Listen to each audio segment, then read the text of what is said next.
digamos que la intervención fue del orden clínico hasta más o menos, yo creo que la década de los 70. O sea, en la década de los 70 uno solo recibía formación clínica. O sea, el psicólogo era de formación estrictamente clínica y los modelos de intervención eran muy clínicos. Pero si yo me devuelvo en la historia de la psicología, pues en muchos momentos el psicólogo también participaba en manejo de la comunidad, en manejo educativo, en el manejo pedagógico, en el manejo deportivo, etcétera, etcétera.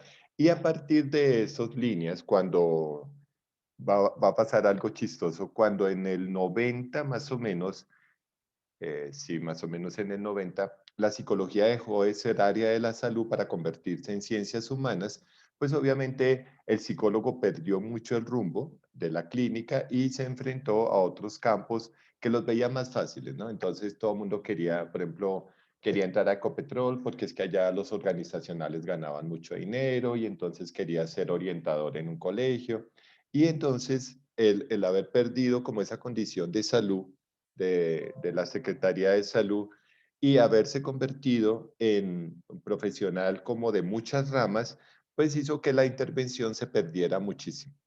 Eh, Cuando a mí me asignaron esta materia que me pareció muy raro, o sea, la verdad les voy a contar, ustedes saben que yo soy referentero, porque me decían, no, ya con esos grupos usted no puede trabajar y siempre me habían asignado, no sé si ustedes lo notaron, siempre los cursos pequeños, o sea, yo estuve en los cursos primero, segundo, tercero, tin, y toda la vida me quedé como en esos cursos, pero cuando me asignan este curso, yo digo, bueno, ¿y por qué me mandan al curso tan avanzado? Y me dice, porque definitivamente los psicólogos han perdido un poco el norte. Eh, yo los voy a molestar a tal grado que me van a llegar a odiar. Porque supuestamente ustedes en esta asignatura deben tener muy claro algunos elementos de introducción, neurología, diagnóstico, teorías y sistemas. O sea, ustedes aquí deben tener un conocimiento tan amplio que simplemente lo que yo voy a decir es, ah, ahora hay que hacer tal cosa. Ah, con base en eso vamos a hacer tal cosa.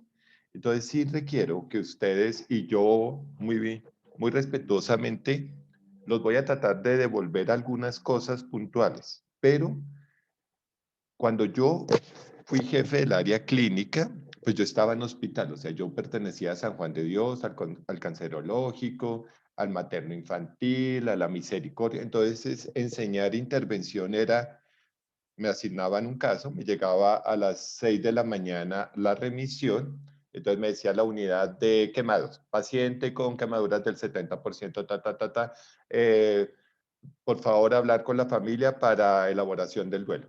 Entonces, mi orden de atención llegaba a las 6 de la mañana y yo durante el día, pues no era un solo caso, sino durante el día, yo iba evacuando los casos y asignábamos elementos de intervención.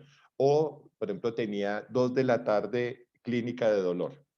Entonces, llegaba el grupo de clínica de dolor al cancerológico a atender casos de oncología pediátrica y resolución de algunas situaciones críticas. O estábamos en la unidad de tanatología, o estábamos en la unidad de rehabilitación, o estábamos en la huayca que era paciente de consumo.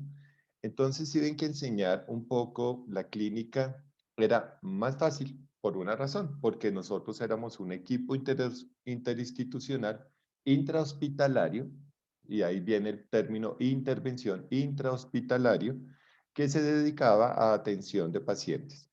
Pero yo también podía tener consulta externa. Entonces, miren que había una atención directa en el sector hospitalario, o sea, en el paciente hospitalizado, pero también mi unidad tenía que trabajar con pacientes de consulta externa. ¿Qué es un paciente de consulta externa? Laura Rodríguez, te escucho. Por favor, todos prenden la cámara. Ya es la segunda vez que les digo. Estudiante que no tenga la cámara activada, pues la verdad diré minuto de silencio y entonces, dale Señor el descanso eterno.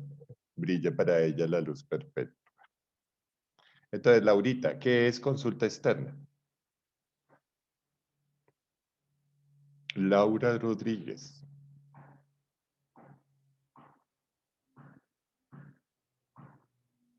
Laura. Laura a la una. Profe, pues yo creería que es más que todo para pacientes con una cita asignada previamente. Exacto, muy bien. Entonces, imagínate que nosotros tendríamos el sector hospitalario, ¿cierto? El sector hospitalario, pero, por ejemplo, Laura dice, no, yo tengo una depresión menor y es que mi trabajo me están estresando, ese profesor de intervención me tiene así estresada, entonces pide consulta con un profesional en consulta externa, es decir, pide una cita con su EPS. Eso sería un poco la consulta externa. Entonces, mira que nosotros, yo tendría que explicarles cómo se interviene en el sector hospitalario, intervención, cómo se atiende en consulta externa. Pero hay otro tipo de consultas. Por ejemplo, está la consulta, por ejemplo, el neuropediatra te manda una valoración, que ustedes ya vieron neuropsicología, te manda una valoración para determinar un trastorno de déficit intelectual de leve a moderado en un menor. Pero además de que tú recibes, tienes que hacer el diagnóstico, tienes que elaborar elementos de intervención. Entonces yo les voy a enseñar neurorehabilitación. ¿Sí me están entendiendo? Pero también el profesor de aula manda por trastorno de conducta, negativista desafiante. Entonces, señorita Lina Ramírez, ¿cómo estamos? Señorita Lina, ¿cuáles Señor, son las tres clasificaciones de trastorno de la conducta? Ya te dije dos, falta una. Te los escucho. mm, profe, es que en este momento no me No acuerdo. sé, si ven, ese es el problema.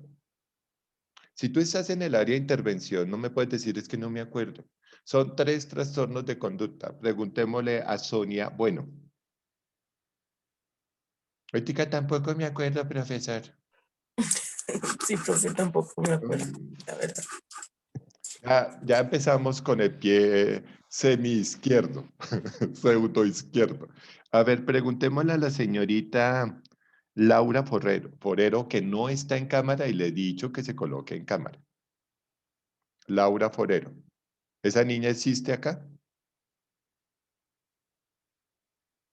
Bueno, muchachos, no sé si no fui claro a las 8:05 de la mañana. Por favor, esta materia es casi que es... Profesor, buenos días. Hola, Laura, ¿cómo estás? Bueno, la pregunta que le hice al grupo.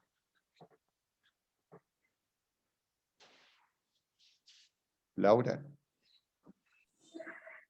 Hola, profesor, buenos días. Profe, qué pena no responderé rápido, es que estoy trabajando, pero te sí, yo escucho. sé, pero no es... ¿Sí ves? Entonces dime, contéstame la respuesta, la pregunta que hice. Señor, Contéstame la pregunta que hice. Laura, contéstame la pregunta que le hice a unas compañeras. Se nota que estás trabajando y no me estás prestando atención. profe, no te entiendo bien. Ese es el problema, Laura. No, profe, sí, sino que es que no te entiendo bien. Yo hice una Es que pregunta. no te escucho bien, profe, qué pena contigo. Bueno, despacio. Realicé una pregunta al grupo. Por favor, responde la pregunta. Muchachos, va a ser unas 40 horas largas. Los trastornos de conducta se clasifican negativista, desafiante, opositor. Esos son los tres famosos trastornos de la conducta, tipificados en el DSM-5. Nosotros vamos a trabajar mucho el DSM-4 porque me gusta más. Bueno, es por gusto, o sea, no. Pero, por ejemplo, deben saber los códigos. Por ejemplo, vamos a preguntarle a la señorita Margarita Fuentes. Por favor, señorita Margarita Fuentes, apareces en cámara, por favor. Buenos días, profe. Buenos días, señorita Margarita, ¿cómo estás? Bien, No profe, te gracias. veo. Ay, profe, qué pena, es que no sé qué pasó con el celular, pero ya trato de conectar. Bueno, dime, ¿cuál es el capítulo o la letra del capítulo que nos atañe en psicología? Del DSM-4 y del DSM-5 y del CIE-10. Dime, Perdón, ¿el capítulo de qué, profe? Perdón. del DSM-4, perdón, el capítulo del CIE-10 que nos atañe a nosotros. ¿Cuál es el capítulo y qué letra es? ¿Quién No, recuerda cuál es el capítulo del CIE-10? ¿Qué es CIE-10? Sí, del CIE-10. A ver, señorita Valerie Díaz García. ¿Qué es CIE-10? Esa es la clasificación estadística internacional ¿de qué? De enfermedades Listo, es Clasificación Internacional de Enfermedades. estadísticas. Sí, señor. No, la estadística es el DSM-4. Bueno, sí, señor. ¿Sí? Entonces, el DSM significa Clasificación Estadística de Trastornos Mentales. Pero el CIE-10 es el libro que vamos a nosotros a manejar por una razón. El CIE-10 tiene la clasificación de todas las enfermedades. Se calcula 12.500 y empieza, y yo creo que se los expliqué, o si no se los expliqué, entonces se los voy a explicar. Juan, ¿cuál es el primer capítulo del CIE-10? Juan Duque. Juan, es que hay varios Juanes. Ah, uy, qué tan de malas, entonces Duque.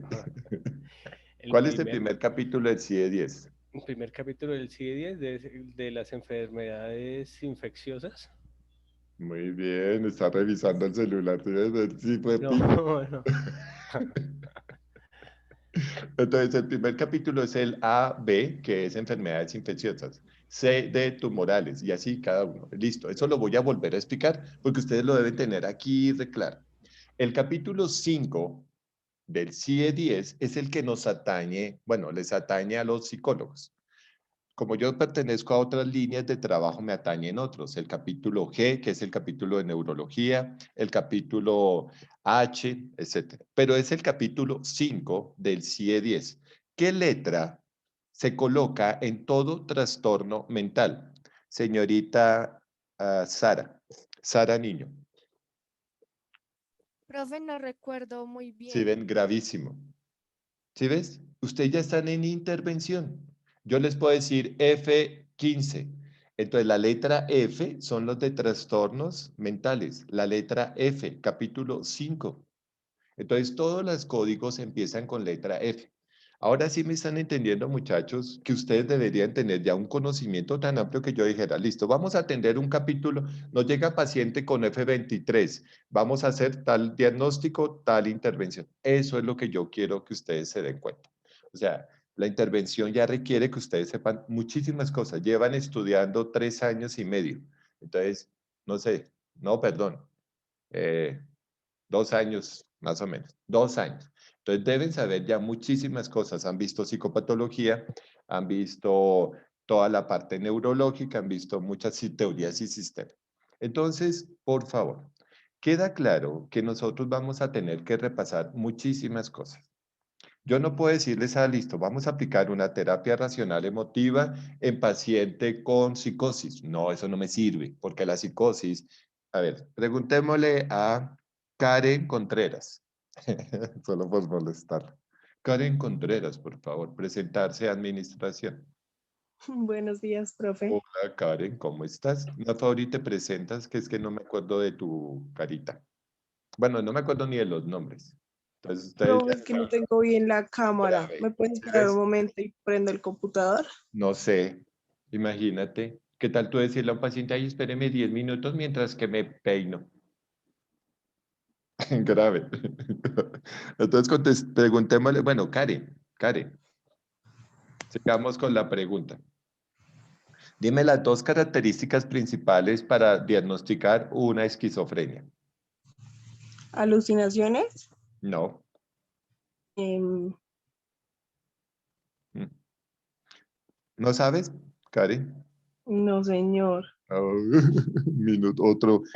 Eh, Ana Lozana, perdón, Loaiza. Señorita Ana, que tampoco está en cámara. ¿Cuáles son las 2 características fundamentales de un trastorno psicótico esquizotípico esquizoide? Ana, te escucho. Puede ser el pensamiento desorganizado o discurso Pensamiento desorganizado. desorganizado. Despersonalización, desrealización. Despersonalización, desrealización. O sea, el paciente no tiene contacto con la realidad y perdió su concepto de sí mismo. De ahí nacen las alucinaciones y todo ese cuento. Listo. Entonces, ojo con eso. Muy bien. Entonces, lo que no vamos a aplicar en una terapia, por ejemplo, yo no voy a utilizar terapia racional emotiva, que es del modelo cognitivo, ¿sí? Por eso entonces se llama terapia racional emotiva. No la voy a aplicar en un paciente con esquizofrenia. Pero sí puedo aplicar, por ejemplo, una terapia conductual con un chico de trastorno de la conducta. Entonces puedo utilizar moldeamiento o modulación. Entonces ahí vamos a recordar todo lo que aprendieron del conductismo sobre cómo se realiza la modulación y el moldeamiento de un paciente. ¿Listo? Pero, por ejemplo, podría aplicar, tengo un TOC, trastorno obsesivo compulsivo, y sí le podría aplicar un modelo dinámico, un modelo conductual, o un modelo cognitivo, un modelo humanista. Entonces, lo que nosotros vamos a tratar de aprender es cómo las terapias van a irse ajustando a un proceso, ¿listo? Pero para entender ese proceso, pues yo los tengo que llevar al mundo en los cuales se divide básicamente la intervención. Digamos que nosotros, bueno, en la Nacional teníamos muy claro dos cosas. Primero, teníamos una sesión inicial donde hacíamos el famoso rapport, que es como ese elemento de, bueno, rapport o hacer, bueno, es un rapport significa como que el paciente se sienta a gusto con la terapia. Luego realizábamos una fase de diagnóstico y luego sí desarrollábamos los elementos terapéuticos. A veces el diagnóstico y la intervención deben ser muy rápidos. Yo les voy a enseñar una técnica que se llama terapia de emergencia, o sea, de sala de emergencia. Y es muy rápida, dura 4 sesiones. Ya, ya, ya. ¿Por qué? Porque uno no tiene tiempo. Nosotros en la clínica nos dedicamos a eso, a terapias breves de sala de emergencia. Entonces, ojo con ese título, terapia breve de sala de emergencia. ¿Qué significa? Que nosotros hacemos una intervención muy rápida, empoderamos al individuo y lo tenemos que sacar. Por ejemplo, un caso famosísimo, bueno, famosísimo para mí. Imagínate que llega un niño que se le va a realizar una amputación 2 días después. O sea, tiene un carcinoma, una osteomalacia en el hueso y hay que desarticularlo. Pero el niño, pues obviamente, pues tiene que ser manejado por la parte médica y por la parte clínica, pues para evitar un poco la afección. O sea, es que si a uno le van a quitar el miembro inferior derecho, pues uno se va a sentir muy mal, muy mal. Entonces, en ese momento me asignaron ese caso, pero yo no pude utilizar una técnica como así, como decir, de libro. Ay, primero hago esto, segundo esto, tercero esto, cuarto esto y quinto esto. No. El niño estaba muy, muy, muy mal. Entonces, en ese momento tenía algo que es como un síndrome hospitalario y es que ya no le cree a los médicos, ha estado mucho tiempo hospitalizado, ha recibido mucha atención por muchos profesionales, muchos psicólogos no lo tratan bien, entonces él no tiene adherencia al tratamiento, todo esto. Y entonces me lo mandan y me dicen, Orlando, no sabemos qué hacer con ese niño, tienes que prepararlo para la cirugía y ya, casi que tienes 20 minutos para prepararlo para la cirugía. Entonces, cuando yo veo al niño que está muy, muy mal y debe ser porque le van a quitar sus piernitas, pues yo empecé un juego. O sea, casi que yo en la intervención, no sé si ustedes recuerdan los Caballeros del Zodiaco. Es como si yo cogiera Pokémon y utilizara a Pikachu en la terapia. Y entonces yo empecé a molestarlo con los Caballeros del Zodíaco y él, me acuerdo mucho que era Géminis o algo así. Yo le pregunté qué signo era.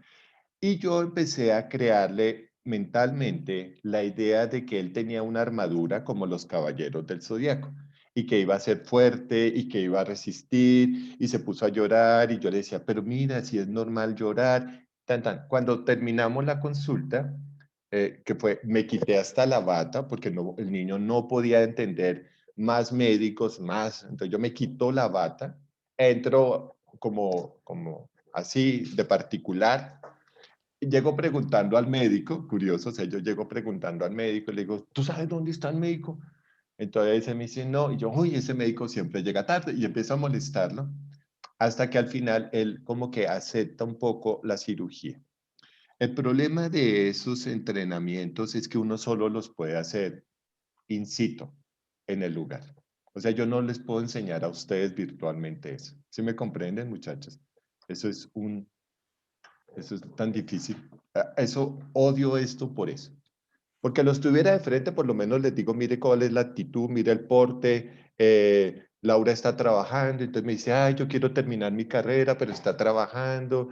¿Sí ven? Entonces, esta materia casi que es obligatoria verla presencial. ¿Por qué? Porque es que es la actitud que tú tengas. ¿Se acuerdan en el examen mental? A ver, preguntémosle a... no, a Jenny ya le pregunté. A Daniela Garcés. Dime los dos primeros puntos de evaluación del examen mental. Hola, profe, buenos días. Hola, buenos días. Porte y actitud. Sí, muy bien. Y ese es uno. ¿Y el otro? Y si está en... ¿Cómo se llama? Ay, Dios mío. Consulta rápido el libro. Estado de conciencia. Es conciencia. Ay, sí, qué bueno. Menos mal que te acordaste. Entonces, si ven, yo tendría que evaluarle su porte y actitud como profesionales y el porte y actitud del paciente. O sea, es que aquí juegan dos aspectos fundamentales. Usted cómo se presenta y usted cómo percibe a su paciente. ¿Y eso se puede enseñar virtualmente? No sé. Yo voy a tratar de hacerlo. Pero si ustedes me preguntan, yo diría, wow. ¿Sí me entienden? Es como cuando yo tuerzo los ojos. Entonces, según la PNL, yo tendría que interpretar por qué torcí los ojos. ¿Sí me comprenden? Y usted ahí, ¿cómo lo evalúa? Solo con su paciente al frente. Yo me acuerdo la primera vez que me tocó a mi clínica, sudé petróleo, así como dicen, así, me corría el agua. No sabía ni siquiera qué preguntar. Y mi profe de psiquiatría me dijo, ojo, Orlando, nunca hagas una pregunta estúpida porque la respuesta será igual de estúpida. Entonces, la pregunta estúpida a un paciente oncológico es, ¿le duele? Obviamente, sí. Si yo lo veo, y ahorita les voy a contar algo. Si yo lo veo sonriendo después de una quimio, yo digo, uy, algo está pasando. Una vez yo estaba de turno y me llamaron de la unidad de ortopedia, creo, de que un paciente estaba llorando y que por favor, que le tenían que resecar una parte y que lo fuera a intervenir, pero que era ya porque estaba muy mal. Y yo, claro, es que es normal que esté mal. ¿Sí me entiende? Es normal que él esté mal. Yo tampoco puedo decirle al paciente, no llore, tranquilo, y aquí la palmadita en el hombro. Eso no es. Por eso hay un modelo que se llama catarsis. Catarsis significa empezar a sacar de adentro hacia afuera. ¿Se acuerdan? Ese modelo es de Juliet Díaz. ¿De quién es ese modelo? La catarsis. Del psicoanálisis, profe. Del psicoanálisis. Muy bien. Listo. Y para eso, entonces, el paciente sacará cosas. Y es normal que esté mal. Es normal que le duela. ¿Sí? Si a mí de pronto pierdo a alguien que amo, pues obviamente me va a doler por más semidios que yo sea.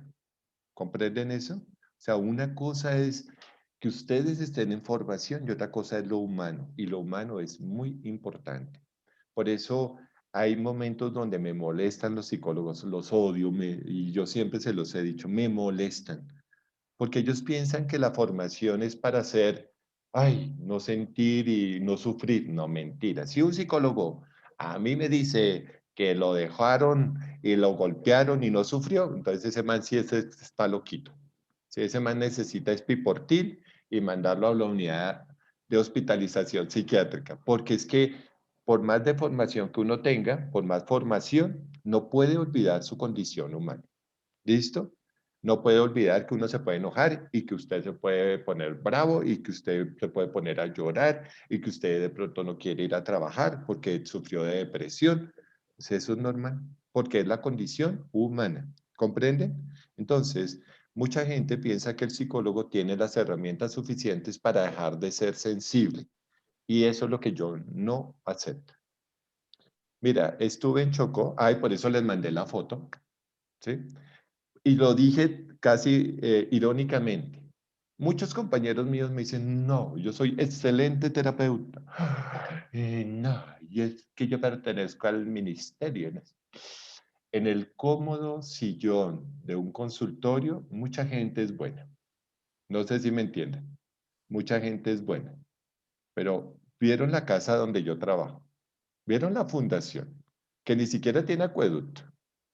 ¿Sí ven? Ahí es donde se mide el verdadero potencial. Cuando me llega un niño muy enfermo y yo puedo diagnosticar e intervenir lo más rápido posible. Ahí se mide la excelencia. Entonces, no se mide cuando yo estaba en la fundación, no, cuando estaba en el Instituto de Neurociencias. Ahí no se mide. Se mide es en esos ambientes hostiles, tipo pobreza, porque lo notaron. Vieron calles sin pavimentar, tuberías por fuera, ¿sí? Entonces, ahí es donde usted dice, claro, Orlando me enseñó a intervenir. Y para intervenir debo cambiar. Hasta ahí, pues, es la introducción. Digamos que va a ser la introducción de esta materia. No sé cómo empezar. Yo le decía a alguien, no sé qué hacer. Si lo estuviera en clínica, le diría, listo, usted se va para el servicio de oncología, usted se va para ginecostetricia, usted se va para quemados y los distribuyo y nos reunimos a clínica y los voy explicando. ¿Sí me entienden? Creo que voy a hacer un poco así, o sea, todos los días dejaré un caso o vamos a los viernes a hacer algo que se llama revista médica, la revista médica para que aprendan revista médica. ¿Qué es? Yo dejo un caso, uno de los compañeros al azar lo expone y todos empezamos a participar. Bueno, todos no, yo no, yo no. No, pues que yo soy maestro. Ustedes me dirán, profe, yo sospecho esto y esto y esto, y haría esto y esto y esto, y la intervención sería esto. Yo el otro dice, no, yo no estoy de acuerdo, porque yo pienso que el caso es así y así. Sí, pienso que eso les va a ayudar bastante en la formación. O sea, pero si en caso de revista clínica usted no se presenta, es gravísimo. Muy, muy grave, porque es como si yo lo tuviera en el ámbito hospitalario, y en el ámbito hospitalario usted se tiene que presentar. La revista médica de San Juan de Dios era 6 de la mañana. Se reunían todos los servicios, todos. Y obviamente en la unidad de salud mental tenía que estar presente. Y yo no le podía decir a mis profes, no, qué pena, profe, es que no tengo cámara, no tengo tal cosa, nada. Entonces, esta materia, y se lo digo, como dice mi papá, en sana paz, usted tiene que entender que es de mucho compromiso. Listo. ¿Hasta ahí me han entendido la importancia de la asignatura? ¿Tienen alguna pregunta antes de empezar el martirio? Sí. ¿Sí? Bueno, dime. Te escucho, Natalia. Profe, buenos días, qué pena es que hasta ahora me puedo conectar porque tenía una reunión en el trabajo y venía en el bus. Pues sí, ves, Natalia, ya te perdiste la introducción. Bueno, grave. O sea, trata No, de... no, profe, sí, lo último que usted dijo lo alcancé a escuchar y sí, es importante. Lo último, Qué bueno, lo último. Muy bien. pena, profe. Listo. Gracias. Bueno, de nada. Bueno, listo. Vamos a empezar entonces. Yo quiero mostrarles cosas. Hoy es solamente para que ustedes digan, bueno, creo que debo tomar conciencia de que esto no es de dar consejitos, ni de, no sé, yo siempre los tuve a ustedes como en 3 materias, ¿cierto? Ah, bueno, una pregunta, ¿todos me conocen? ¿Sí saben quién soy yo? ¿Alguien no me conoce? ¿Alguien no ha tenido clase conmigo? Daniela, ¿no has tenido clase conmigo? Daniela Garcés. Sí, profe, claro que sí. ¿Sí? Todos me conocen, ¿cierto? Sí, Ah, señor. bueno, listo. Muy bien. Por 4ª vez le pido a las personas que conecten su cámara. Si no la conectan, asumiré de que no están con nosotros. El señor Juan Pablo, tú tienes dos,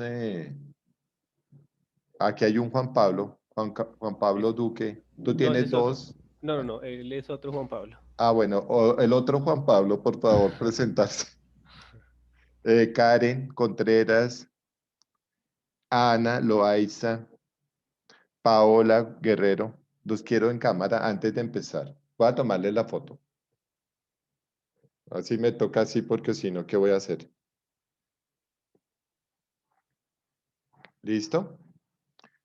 Juan Pablo, no te veo. Karen. Ah, ahora sí lo conozco. Ya sé cuál es el otro Juan Pablo. Muy bien, listo. Vamos a empezar entonces con algunos elementos fundamentales. Bueno, yo con ustedes les dicté, estoy seguro, si estoy mal me corrigen, les dicté introducción a la psicología. Y yo vi en introducción de la psicología muchísimas cosas súper interesantes, desde el modelo de la génesis hasta la aplicación.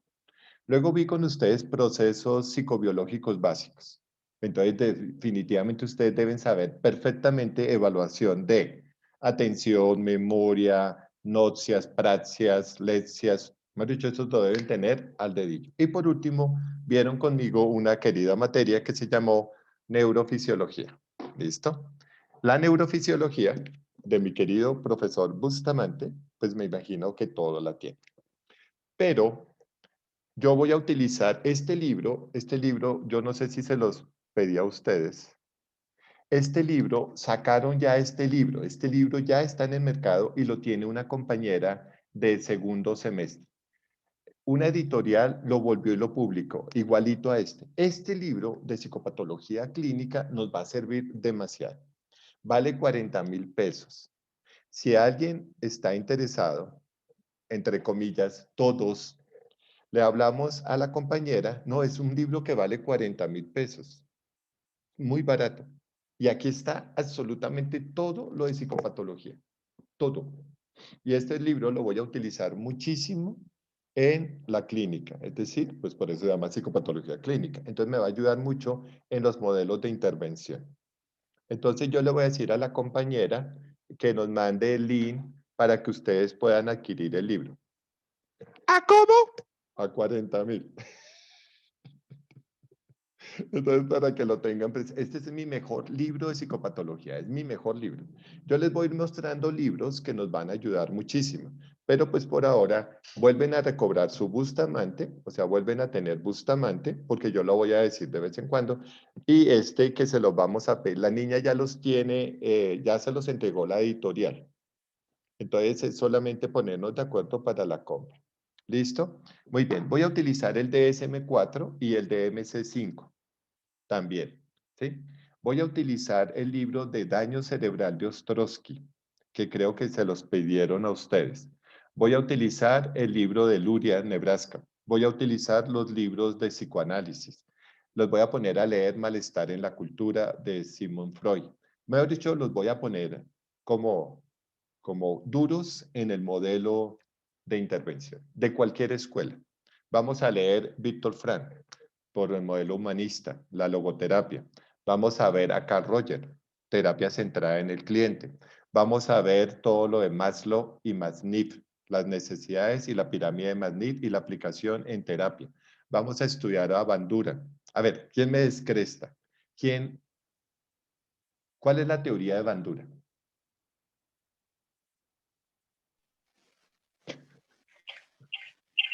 El aprendizaje social. Wow, muy bien, muy bien. El aprendizaje social de Bandura. ¿Sí ven? Todo eso ya lo han visto, muchachos. Entonces, por favor, estar ahí como atentos a la cuenta. Paola Guerrero.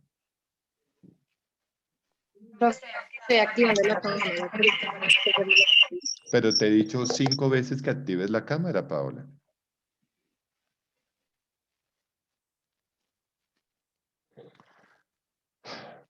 Regla número 1 en la clínica, muchachos. Siempre escuchen a su profesor. ¿Sí? Cuando uno cree saber más que el profesor, en clínica le va re mal. ¿Sí? Entonces, se los digo porque yo peleaba a veces con mi profe y él me decía, espérese que usted sea profesor y verá.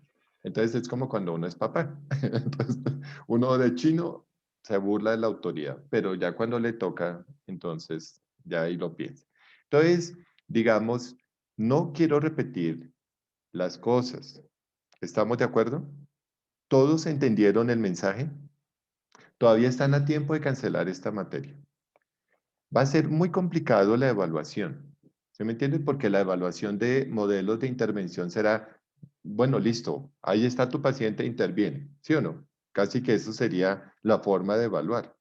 Yo voy a hacer exámenes, 2 exámenes, un examen final. Les voy a poner a ver mucha película psiquiátrica, o sea, los voy a saturar de películas psiquiátricas. La primera que vamos a ver se llama Betty Blue, pesadita desde la psicosis, un cuadro psicótico. Aquí no me vayan a empezar, ay, pero qué esa película tan fea. No me interesa. Usted aquí viene a aprender clínica y psiquiatría. Bueno, psiquiatría, intervención. Entonces, les voy a dar varias. Una que me encanta, Betty Blue. Otra que me fascina es Príncipe de las Mareas. Uy, esa es número 1 para intervención. Número 1. Vamos a ver el Marqués de Sade, Letras Prohibidas. Esa creo que ya la habíamos visto. No estoy seguro. Marqués de Sade. ¿Listo? Nosotros vimos Color Púrpura, ¿se acuerdan? ¿No? Entonces vamos a ver No. el color púrpura. De la psiquiatría conductual vamos a ver Transporting y vamos a repetir ahora con nueva visión, con una nueva visión, la naranja mecánica. Pero vamos a ver de esa línea 2, Transporting y la naranja mecánica. Vamos a ver Fragmentados. Pesada, porque es la personalidad, fragmentados, por eso se llama fragmentados. Y vamos a hacer un análisis clínico de los trastornos de personalidad. Vamos a ver el Club de las Peleas. El Club de las Peleas. Bien interesante. Vamos a ver la película, que les iba a decir ahorita también fue. Ya vimos A Propósito de Henry, ¿cierto? Con ustedes no. A Propósito de Henry o La Fuerza de la Verdad. Sí, señor, yo la vi. Ah, bueno, listo. Ay, les iba a decir otras. Despertares, muy linda. Despertares. Bueno, ahí ya tenemos todas esas para mañana. ¿Listo? Entonces, para que se pongan pilas. Muy bien. Entonces, vamos a empezar. Listo. Ah, les decía que podían ya quitar esta materia. Muy bien. Las dos primeras, que son Betty Blue El Príncipe de las Mareas, esas sí las tienen que ver para el viernes, porque son las de primer grupo de revista médica. Muy bien. Yo quería, cuando estaba pensando en esta materia, a veces yo pienso, entonces yo dije, bueno, voy a mostrarles algo de lo que yo he hecho en mi vida del modelo de intervención. O sea, hoy van a aprender el modelo de intervención que yo utilizo y ese modelo de intervención les va a permitir entender qué se hace, perdón, en cada una de las etapas de un paciente en clínica. Lo voy a explicar en general y luego me voy a meter en cada uno de los modelos. ¿Les parece? O sea, hoy vamos a ver como la visión general y luego sí empiezo a trabajar con cada clase una visión muy particular del cuento. Entonces, muy bien. Todos están viendo, bueno, el PowerPoint. Listo. Listo. Bueno, el modelo de neurorehabilitación y neurociencia que yo escribí se llama metanoía. No sé si alguna vez yo se los expliqué en clase. No estoy seguro, creo que no. Esto fue lo que me significó un doctorado honoris causa en el campo de la neurociencia. O sea, cuando a mí me otorgaron el doctorado honoris causa fue por el diseño de un modelo. Este modelo lo utilizo desde hace muchos años. Luis Fe tenía, este es mi hijo, Luis Fe tenía como 4 añitos, 3 añitos, cuando yo escribí el modelo. Entonces, cuando yo empecé a escribir el modelo que se llama metanoía, pues yo empecé a entender que el ser humano era un montón de cosas. Y aquí empieza la verdadera intervención. Pues nunca mejora su estado quien muda solamente de lugar y no de vida y de costumbre. Literalmente, la intervención terapéutica se vuelve como un cambiar de lugar. Es decir, voy a ponerlo así. un paciente que sufre de diabetes va a un médico y el médico le dice, tienes que utilizar insulina humana. Y él le dice, no, ese doctor no me sirve porque es que yo no me voy a aplicar la insulina. Va entonces y cambia de médico. Y el otro médico le dice, mira, tú tienes un cuadro diabético, debes coger y además de aplicarte la insulina, tener dieta. Y él dice, no, ese médico no me sirve. Luego va donde un psicólogo y él le dice, ¿qué es eso? ¿Para qué? La insulina no sirve. Y él terminó no aplicándose la insulina porque alguien le dijo que eso no servía. Entonces, psíquicamente, el paciente empieza a buscar dentro de los profesionales que lo atienden alguien que le responda a lo que él quiere escuchar. Hay un chiste macabro que me sé, pero no lo puedo contar porque hay muchas niñas, pero es eso, o sea, tan fuerte es la idea que tiene el paciente de escuchar lo que él quiera que no hace nada. El chiste consiste en que hay un paciente con una enfermedad de orden de transmisión sexual severa y todo el mundo le dice, no, tenemos que cortárselo. Ya está necrotizado, ya hay que cortarlo. Y él, no puede ser. Entonces va a otro médico y el médico le dice, no, mira, ya está la situación tan crítica que hay que amputar. Y él dice, no puede ser. Entonces va a otro médico y le dice exactamente lo mismo. Cuando dice, no, voy a ir a buscar el médico más viejito que haya. Entonces le cuenta que debido a la enfermedad de transmisión sexual, que es muy grave, el miembro, o sea, hay que cortárselo. Dice, no, cortárselo, no. Salte. Y pum, cuando saltó se cayó y dijo, sí, ve, no había que cortarlo, ya se caía por sí solo. Entonces, un poco, el cuento es que el paciente, el paciente empieza a buscar y a buscar y a buscar y a buscar a alguien que le diga, no es cierto lo que los otros lo dijeron. Hasta ahí me entienden. Entonces, pues nunca mejora su estado, quien muda solamente de lugar y empieza a pasar de servicio a servicio. Lo vivimos todo el tiempo en el área clínica. El paciente con hipertensión. ¿Qué se le dice al paciente con hipertensión? Debe cambiar la dieta, debe tomarse el captopril, debe hacer ejercicio. ¿Y el que no hace? No hace dieta, no se toma el Artensol o el captopril o el Capotén y no hace ejercicio. Y dice, es que ese médico no me sirve. ¿Y qué hace? Automáticamente va y busca otro, y va y busca otro, y va y busca otro, hasta que termina con infarto de miocardio y se murió. ¿Por qué? Por la hipertensión. ¿Entienden un poco eso? Entonces, el papel clínico no es mejorar solo cambiando de lugar, sino la clave de la intervención es cambiar de vida y de costumbres. Esa es la verdadera intervención, cuando mi paciente cambia de vida y de costumbres. Eso clínicamente se llama adherencia al tratamiento. La adherencia al tratamiento lleva a que el paciente tenga claridad, primero, de lo que le está pasando, segundo, de lo que va a pasar, y tercero, de que la rehabilitación o el tratamiento depende totalmente de él. Nosotros en clínica tenemos un dicho. El 5% lo coloca el servicio en la recuperación del paciente y el 95% el paciente. ¿Queda eso claro? O sea, nosotros, sobre todo en el ámbito de consulta externa y de manejo ambulatorio, nosotros no podemos garantizar la recuperación de nuestro paciente si el paciente no tiene, entre comillas, la voluntad de cambio. Por ejemplo, yo he tenido muchísimos casos, solo voy a trabajar con un tema. Por ejemplo, cuando yo trabajaba en Habitante de Calle, tuve 2.500 casos en los años que trabajé, 2.500 casos de consumo. ¿Cuántos de esos casos de consumo se rehabilitaron? 10, no. 5, no. 2, ya. ¿Por qué? Porque cuando me llega la familia o llega el habitante de calle reconsumido, pues él dice, sí, quiero cambiar, pero realmente no hay un elemento de toma de conciencia. Y como no hay un elemento de toma de conciencia, a los 2 días pide puerta y se va porque él no tiene conciencia de.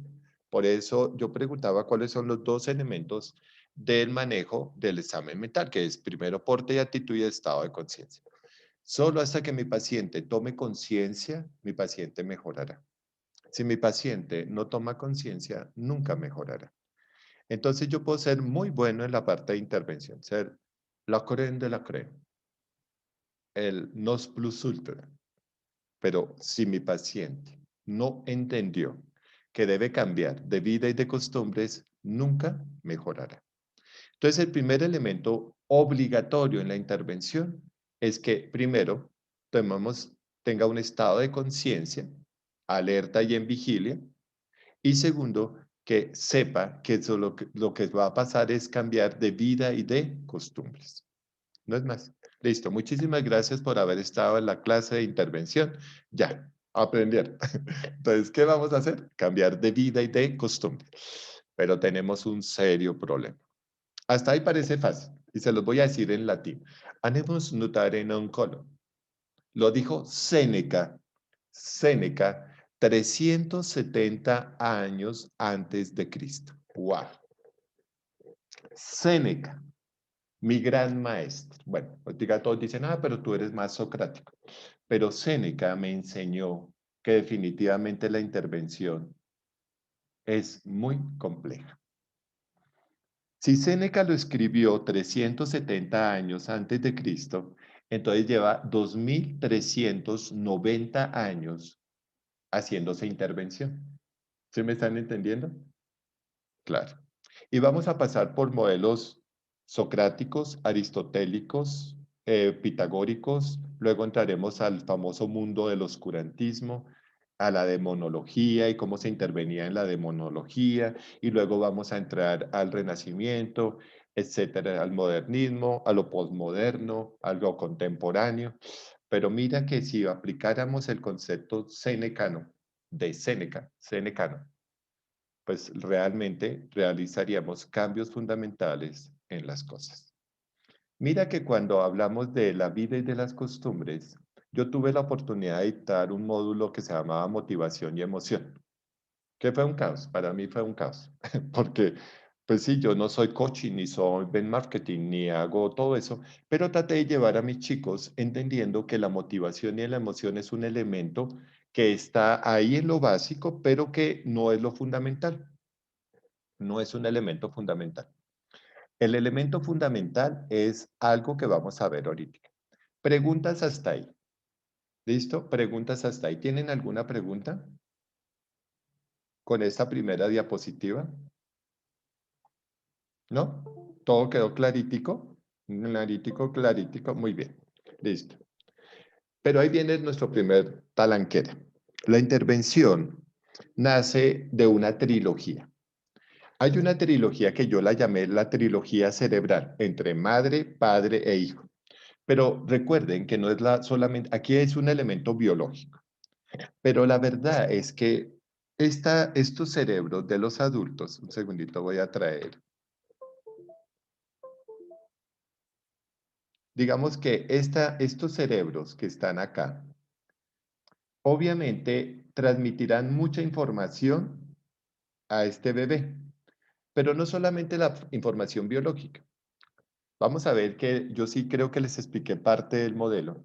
Hay unas dimensiones que uno tiene que entender del paciente. O sea, la verdadera intervención significaría equilibrio, homeostasis. ¿Se acuerdan de eso? De la famosa homeostasis.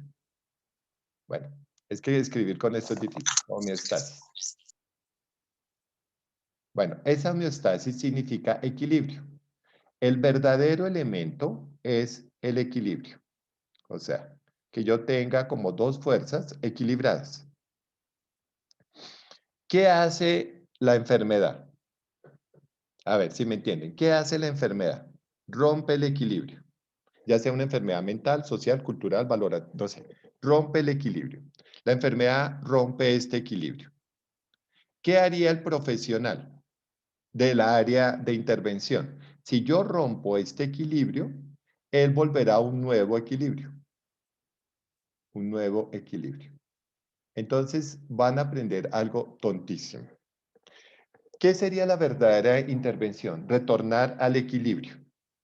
Pero hay una ley física muy seria que se cumple en la intervención. Digamos, nunca, a ver si me entienden, nadie vuelve al equilibrio inicial. Nunca, nadie vuelve al equilibrio inicial. ¿Sí me comprenden? Entonces, la enfermedad rompió el equilibrio. ¿Qué debo hacer como terapeuta? Regresar a un equilibrio que no es el origen. Es decir, tú sufriste la pérdida de un ser querido. Ya el equilibrio se rompió, pero yo no volveré al equilibrio teniendo a la persona que perdiste. Debo volver a un equilibrio siendo consciente de que la persona ya no está. ¿Sí me entienden? Cambié el punto de equilibrio. Eso se llama bueno, eso es entropía y entalpía. Orden, desorden. O sea, la enfermedad es el desorden y la intervención es restablecer un nuevo orden. ¿Sí me comprenden esa expresión? O sea, en la intervención yo restablezco un nuevo orden, no el orden, sino un nuevo orden. ¿Sí? Estoy pensando cómo darles un ejemplo desde la... Bueno, voy a hacerlo con mi mano. Pero, por desgracia, mi mano pierde el dedo pulgar. El dedo pulgar. Esto lo voy a molestar a alguien. Silencio absoluto en la sala. Preguntémosle a Tatiana Tinjaca. Hola, Tatiana Tinjaca. ¿Cómo estás? Buenos días, profe. Buenos días. Este es el dedo 1 de la mano. Dime el nervio que llega a este dedo.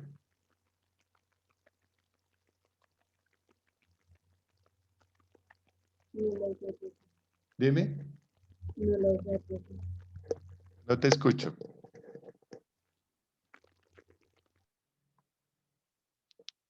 No te escucho. ¿No me escuchas o no te escucho yo a ti? Sí, profe, yo lo sé. Entonces dime el nombre de este nervio. No lo sé, profe. ¿No lo sabes? Gravísimo. Tienes 0. Así los voy a empezar a tratar. Sigamos, así. Ahorita todo el mundo empieza. ¡Ay, don Alejandro! Don Alejandro, qué bueno verlo. Respóndeme la pregunta. Nervio mediano. El nervio mediano. Pues tienes una mala nota porque el nervio mediano es este. Te quedan 2 opciones. Radial o cubital. A ver, señorita Lina, que hizo ojitos de, no, que no me pregunte, que no Radial, me profe. pregunte. El radial, tan de buena. Sí. El radial. Entonces, el paciente pierde el radial, pierde el radial. Es decir, perdió el dedo pulgar, el dedo 1 de la mano. Volver al orden, ¿qué significa? Volver al orden significa que yo debo entrenarlo para que maneje la mano sin el dedo. Ese es el nuevo orden. ¿Comprenden un poco? Para eso nosotros tenemos que hacer un trabajo. Me disculpan 2 segunditos, muchachos, que me están llamando a la universidad.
Pena con ustedes la interrupción. Bueno, entonces, si ven, el nuevo equilibrio será, si pierdo mi dedo pulgar, pues tengo que entrenarlo para que funcione con los otros dedos. Entonces, no es un equilibrio, o sea, no le repongo las condiciones mínimas, ¿sí me entienden? Sino que yo tengo que entrenarlo. Bueno, discúlpenme la palabra entrenar, porque realmente muchas de las terapias son de tipo entrenamiento.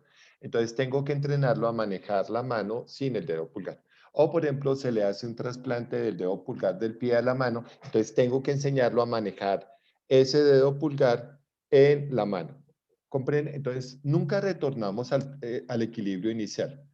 Mi profe de neumología me decía, es muy sencillo, tú sufres una neumonía y con los antibióticos y con los elementos, digamos, médicos, yo puedo hacer que recuperes la función, pero ya solo por haber sufrido de neumonía pierdes el 30% de la función respiratoria. Entonces puede ser que yo te dé muchos corticoides, pero ya el pulmón no será lo mismo.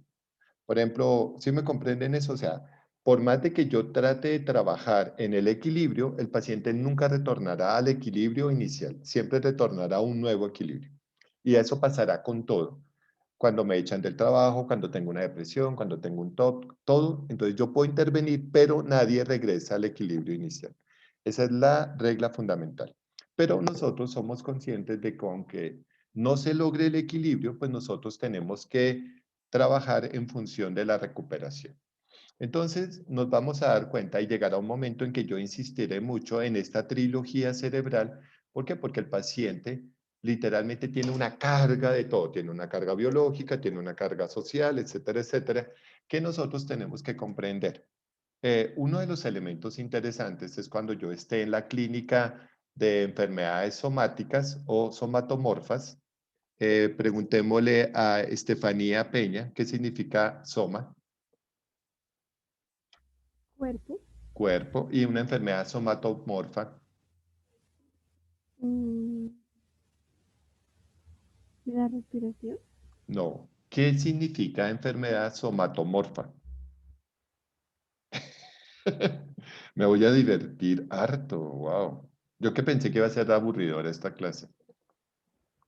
Pero ya, ¿se acuerdan que yo me alimento del miedo de ustedes? Entonces creo que voy a estar muy nutrido en esta clase. A ver, te escucho, señorita. Dime la clasificación antigua de enfermedad somatomorfa. ¿Sabes, Estefanía? Tienes otro 0. Oye, es que no saben nada. A ver, preguntémosle a Carolina. Señorita Carolina, dime la clasificación antigua de una enfermedad somatomorfa. ¿Cómo se llamaban antiguamente? Profe, No, pregunté Carolina. sí, soy yo. Sí, yo sé que eres tú, sino que alguien dijo profe. ¿Sabes, Carolina? No me acuerdo, profe, No, la verdad. gravísimo. Sonia, bueno. Ay, Dios. Ay, Dios. Ay, Dios mío, Dios mío. Sonia, No, aló. ¿Tampoco? Fueron no. llamadas enfermedades psicosomáticas, es decir, una enfermedad somatomorfa es una enfermedad que está afectando la parte emocional a la parte corporal. Una enfermedad somatomorfa es, por ejemplo, la úlcera péptida o las famosas úlceras nerviosas, que ahora ya no se llaman úlceras nerviosas. Esa úlcera o esas gastritis son enfermedades somatomorfas.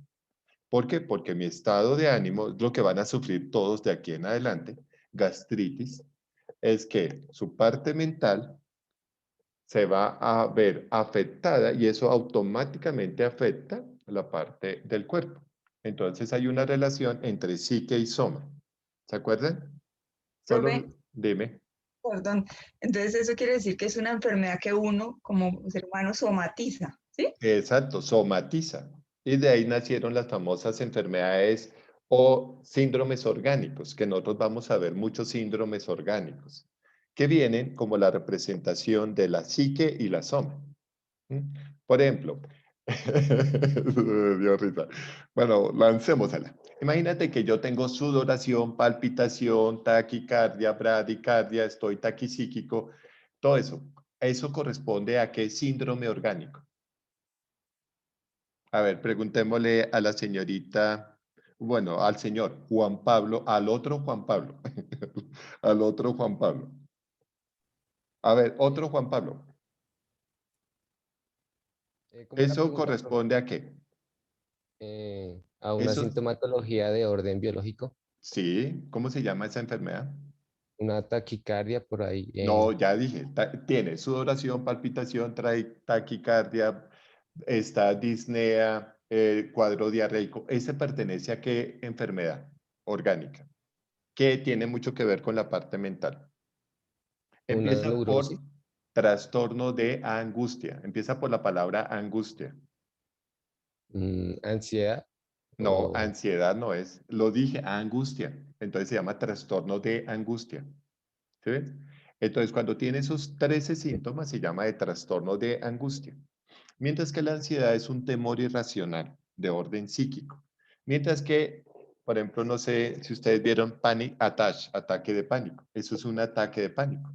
Dentro de los ataques de pánico están clasificados otras enfermedades. Señorita Milena, dentro de los trastornos de pánico, ¿qué otras enfermedades asociadas hay? Milena. Buenos días, profe. Buenos días, señorita Milena. A ver, te escucho. Sí, Una en los enfer- trastornos. Dentro de los trastornos de pánico o miedo intenso, ¿qué otra clasificación tenemos? ¿Qué otro grupo de enfermedades famosísimas hay? ¿Me puedo rascar aquí como preocupado? Pues, profe, dentro de esos trastornos de pánico son, pues, bueno, para poder hacer el diagnóstico se encuentran los latidos rápidos del corazón, el No, dolor sí, en eso ya lo dije, pero hay otra clasificación dentro de esos trastornos. Uy, se disparó esto. trastornos de angustia. Sí, estamos de acuerdo. Pero ¿qué otras enfermedades hay en esos trastornos? Que es famosísima. Bueno, Laura, contéstame. Laura Rodríguez. Profe, Ah, ¿sería de pronto la agorafobia? listo, quítale la agora y termina la La fobia. expresión. Las fobias. Muy bien, Laura. Los de pánicos excesivos que afectan la parte orgánica están las fobias. Muy bien. Así los quiero. Ella consultó rápidamente su DSM-5 para encontrar la respuesta. Las fobias. Y entonces, por ejemplo, la fobia es un síndrome orgánico, porque el paciente queda paralizado por el elemento fóbico. ¿Sí me entienden? Y entonces ahí genera una respuesta tipo trastorno de angustia o panic attack, que significa ataque de pánico. Por eso, muy bien, listo. Pero entonces, mira lo interesante. Esos elementos familiares se van a empezar a mostrar en unas dimensiones.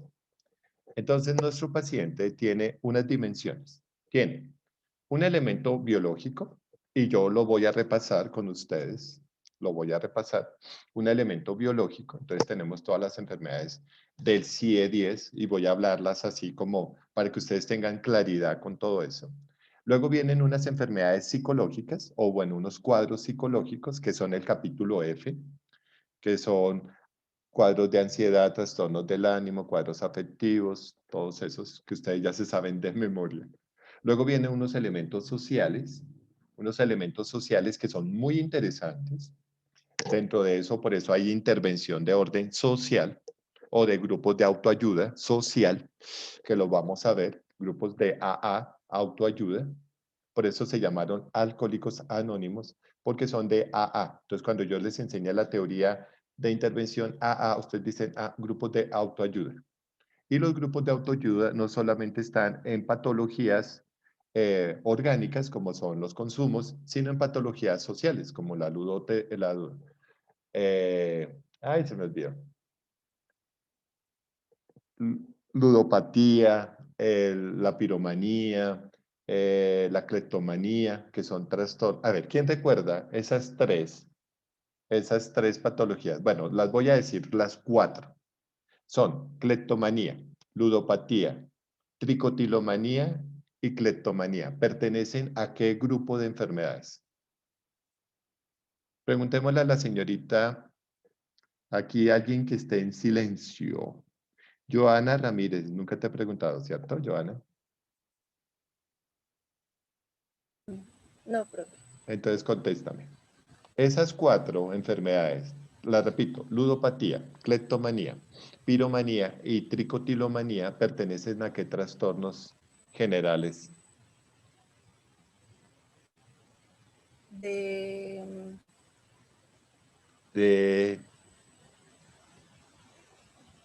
¿Sabes o no sabes? Sé que es de conductas. No. Preguntémosle antes Juan Méndez. Juan Méndez. Sí, profe. Dime, contéstame la pregunta.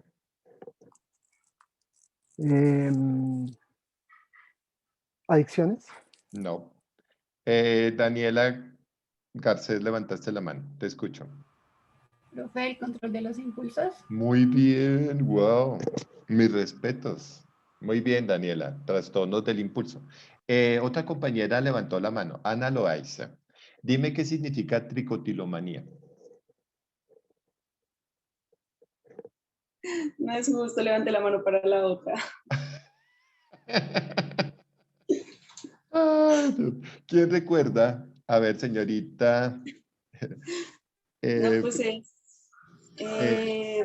arrancarse el cabello. Muy bien, perfecto. Arrancarse el cabello inconscientemente, por eso son trastornos del impulso. Muy bien. Entonces, si ves, muchachos, entonces habrán unas patologías sociales. Cuando yo trabajaba en el área clínica, esas patologías sociales las trabajaba mucho trabajo social, pero pues ellas se intervenían, pero no sabían intervenir. Entonces, creamos una línea de trabajo en la psicología social y por eso ustedes van a ver psicología social, o creo que ya la vieron, sobre los modelos de intervención en lo social. Pero más importante a veces que lo social está la cultura. Y miren que ahí sí, por eso el dicho en latín era cambiar de vida y de costumbres. Entonces, la costumbre es la cultura. La cultura es terriblemente fuerte. ¿Sí? Y esa cultura es lo que nosotros tenemos que entender. Cuando ayer yo les publiqué, no sé si fue ayer o antier, les publiqué la foto donde yo estaba en Chocó. ¿Será que yo evalúo más lo social o lo cultural en Chocó? Lo cultural, ¿no? Lo cultural. Exactamente, o sea, yo tengo que romper mucho de los esquemas culturales.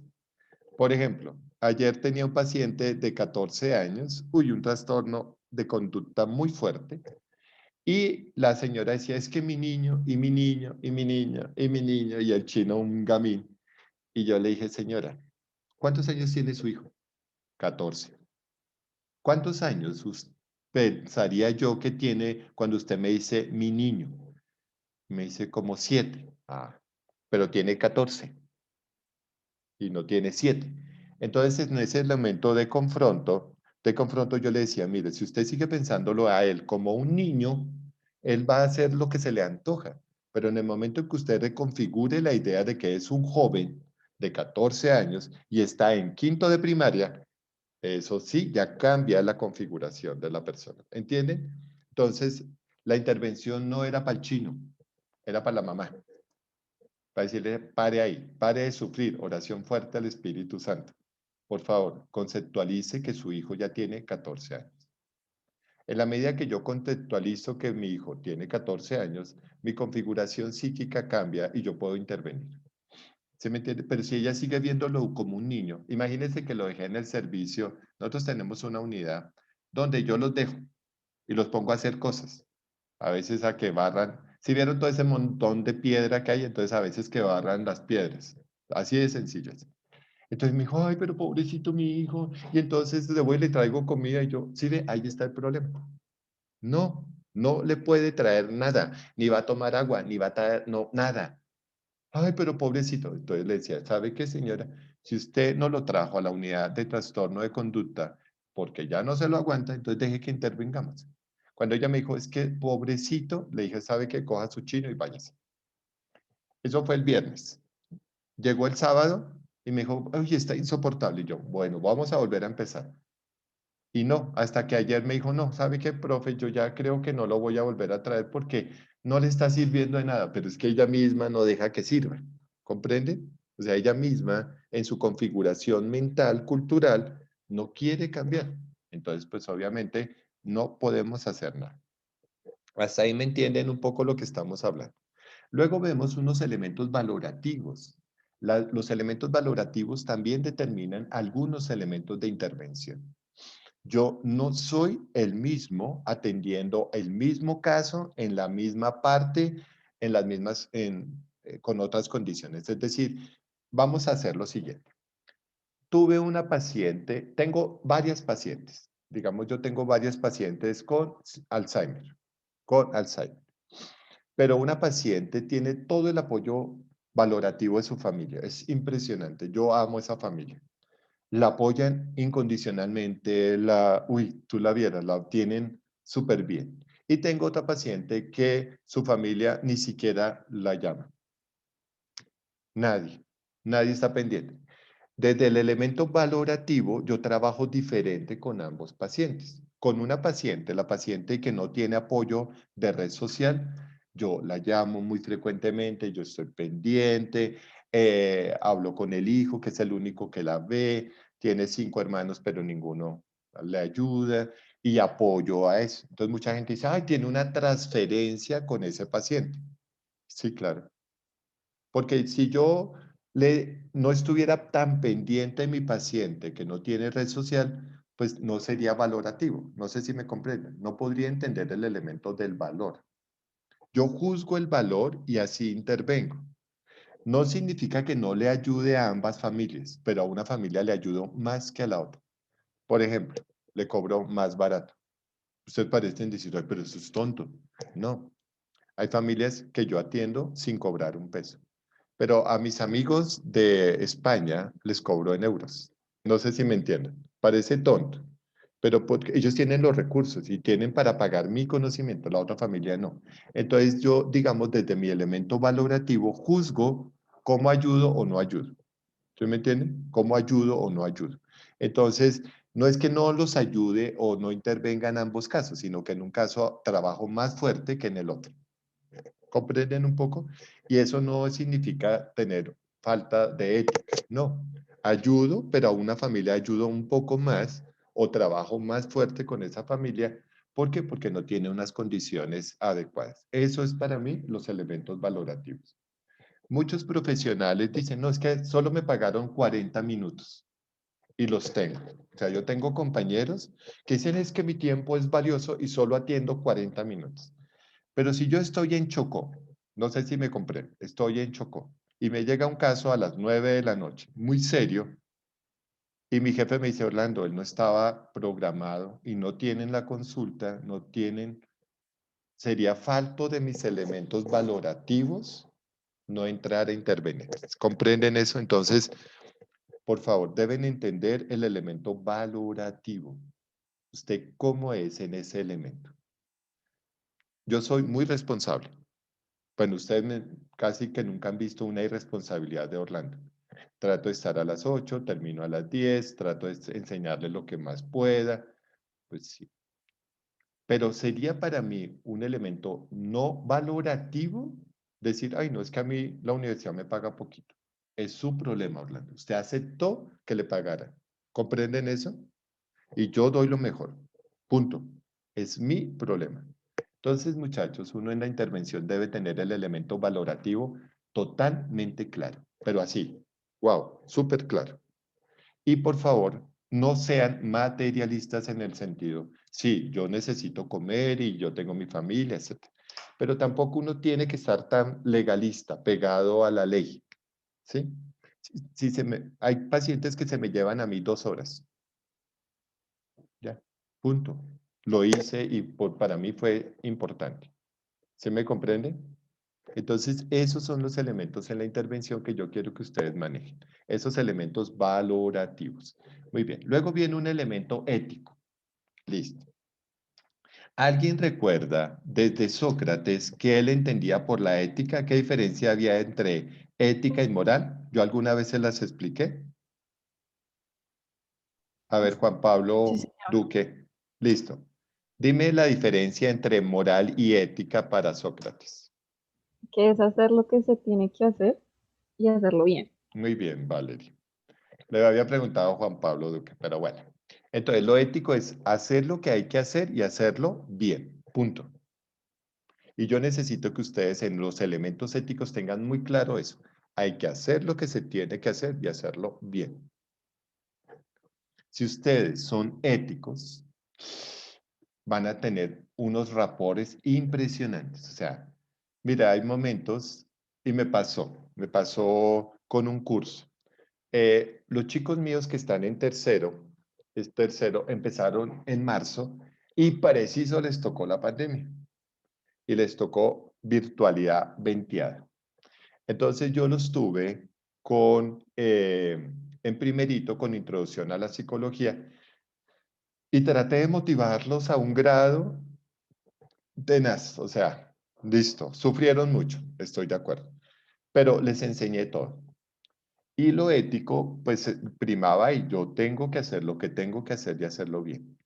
Cuando ellos, como en octubre, tuvieron una clase presencial, no fue conmigo, fue con otro profesor y yo fui a visitarlos,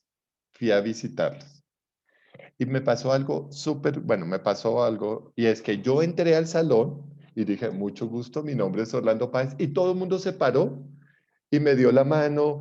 Muchas me decían, una señora me dijo, ay, yo puedo abrazarlo. Entonces yo, ¿pero por qué? Entonces el profesor dijo, ay, están violando los protocolos de no sé qué. Entonces dije, tranquilos, muchachos. Entonces hablé con ellos un rato, pero sí me entienden, o sea, cuando tú das lo mejor, haces lo que tienes que hacer, la gente tal vez se va a sentir con un buen rapport, o sea, una buena relación. Y eso es lo que uno busca terapéuticamente. No que el paciente lo ame a uno, pero que el paciente se sienta a gusto con uno. Eso es muy importante, muy importante. Casi que eso es la clave esencial del tratamiento, que el paciente se sienta bien, que no se sienta juzgado. Todo lo que digas no será usado en tu contra. Ojo con eso, o sea, muchos psicólogos toman literalmente lo que dice el paciente, lo utilizan en su contra y cometen errores mortales, mortales. Entonces, ojo con eso. Todo lo que se dice se queda en la consulta.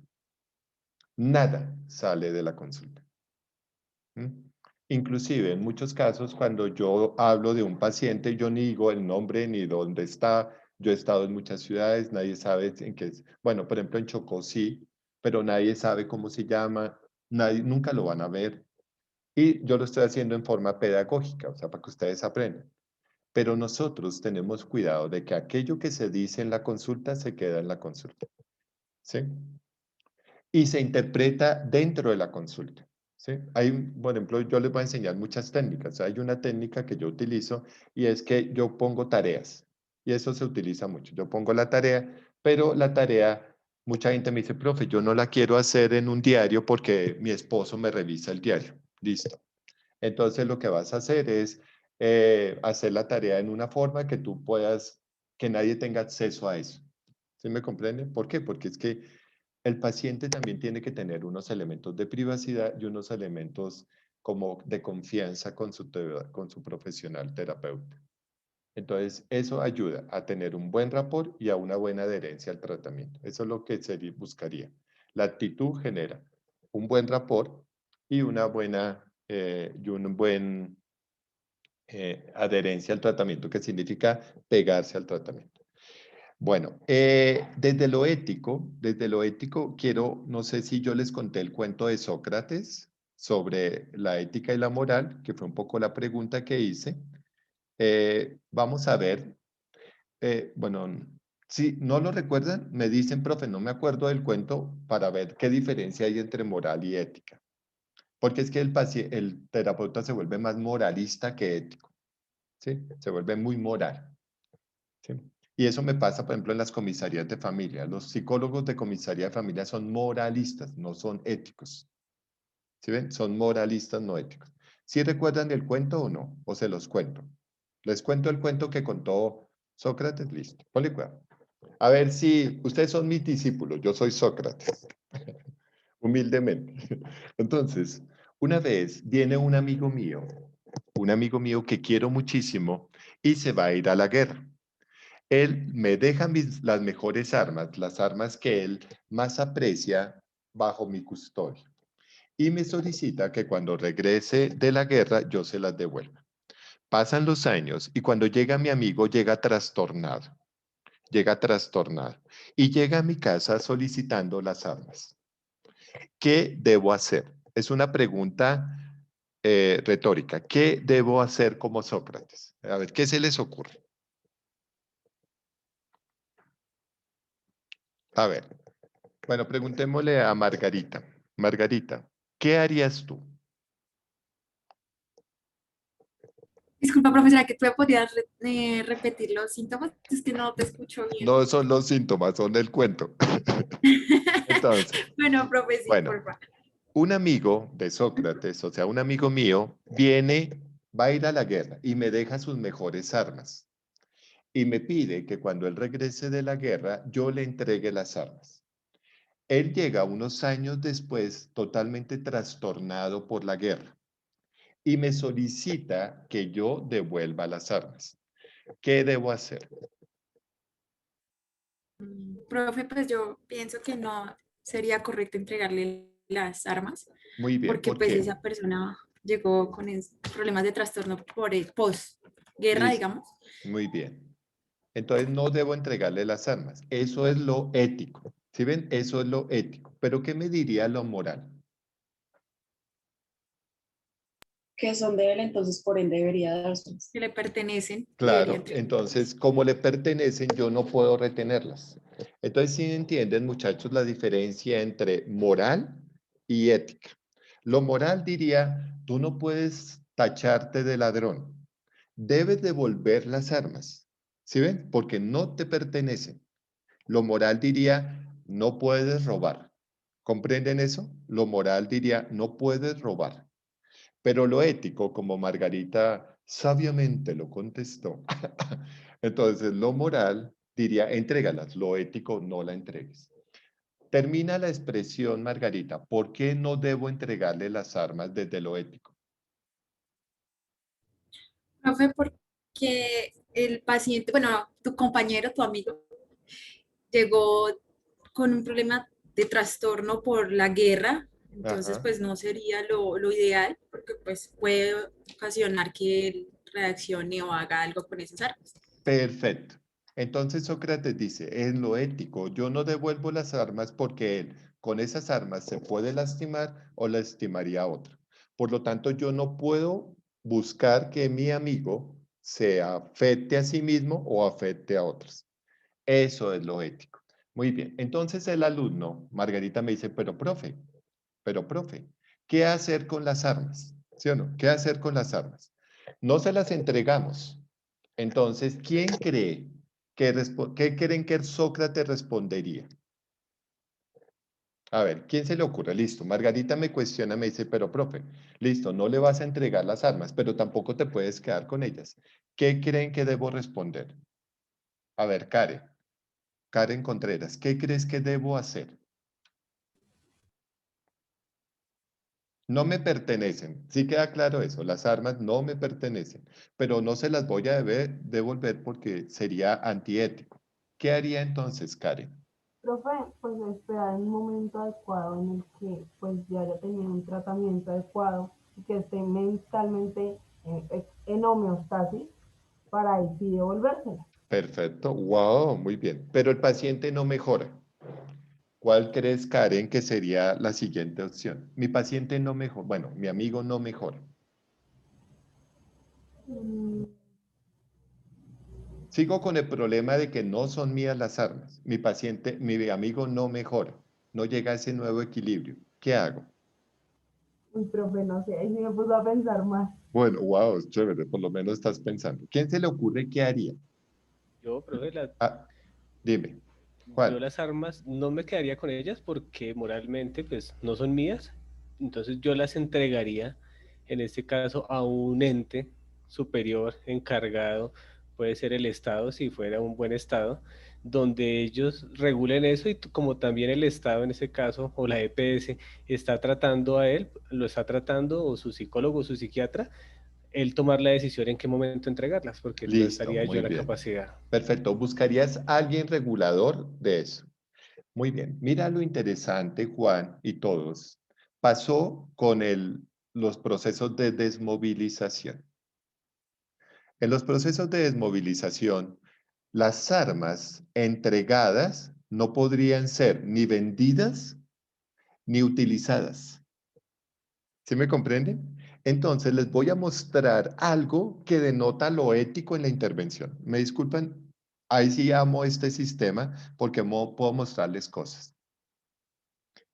Para que entiendan lo ético con las armas, entonces, espérate a ver, ¿están viendo internet o están viendo todavía la presentación? La presentación. Ah, listo, entonces así me sirve. Nos fundieron. Muy bien, pero me dañaste el cuento, espérate.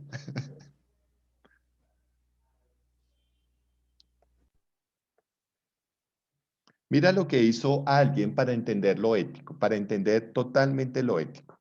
Un segundito, ya les voy a cambiar acá para que entiendan cómo en la intervención se utilizan los elementos éticos.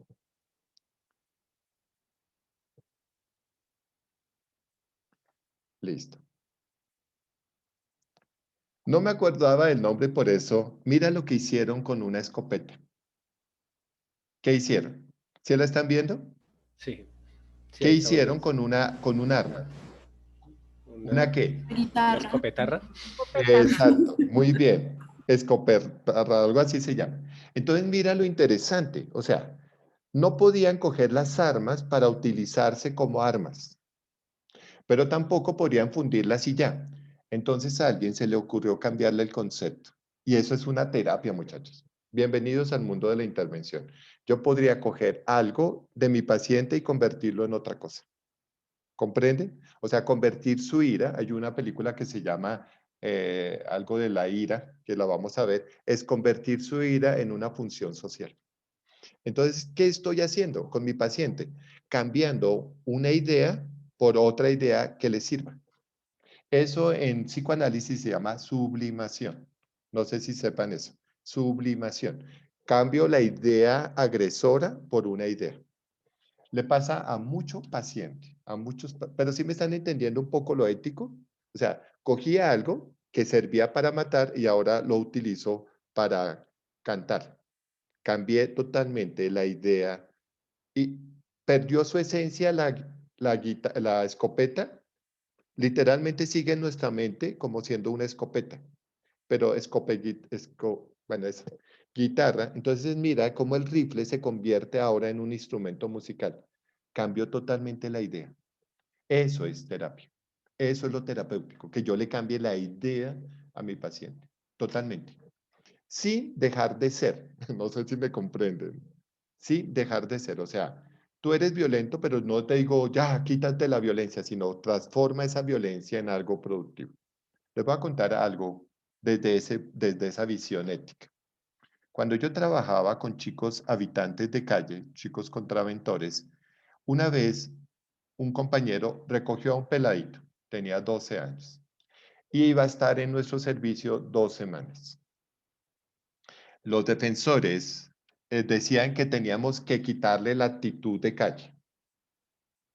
Listo. Si yo tuviera que quitar las actitudes de calle o conductas de calle, estaría bien si mi niño fuera a tener un nuevo futuro, ¿sí o no? Pero él iba a salir del servicio a las 2 semanas. Solo iba a estar transitoriamente en ese servicio 2 semanas. ¿Qué pasaría si yo le quito la conducta de calle en esas 2 semanas? Podría haber utilizado métodos muy fuertes como modulación y moldeamiento para quitárselas, pero porque yo dije, queda prohibido quitarle conductas de calle a ese niño. ¿Quién me puede explicar por qué? Porque nos puede sobrevivir. Porque cuando salga las 2 semanas de la calle, a la calle, ¿qué va a pasar? Lo van a matar. ¿Comprenden? Lo van a matar. ¿Por qué? Porque se le quitan esos elementos y por eso vamos a recordar la película La Naranja Mecánica, se le quitarán esos elementos de supervivencia. Y si yo le quito los elementos de supervivencia a mi paciente, pues obviamente cuando salga a la calle, pues va a ser grave. Pero si ese niño va a ser adoptado, claro que sí. Ahí sí yo aplico todos los modelos que más pueda para casi desmembrarlo de la calle y que siga una línea más o menos sana.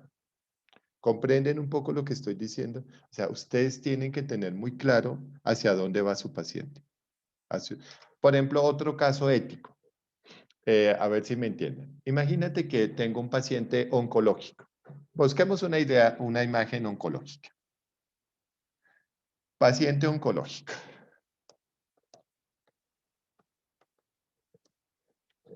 Si no me están entendiendo algo, muchachos, por favor, pregúntenme, porque si no, pues yo me entiendo a mí mismo y digo mí mismo, entonces me entiendo.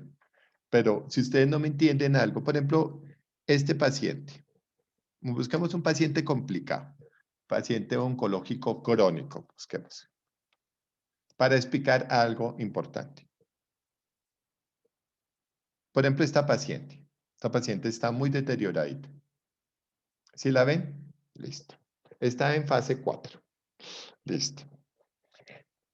Hay un medicamento que se llama Percodan o hidromorfina al 10%. Morfina. La morfina viene del opio, o sea, es un opiáceo. Mi paciente tiene un dolor de 10/10, tiene una osteomalacia severa. He dicho, el dolor es insoportable.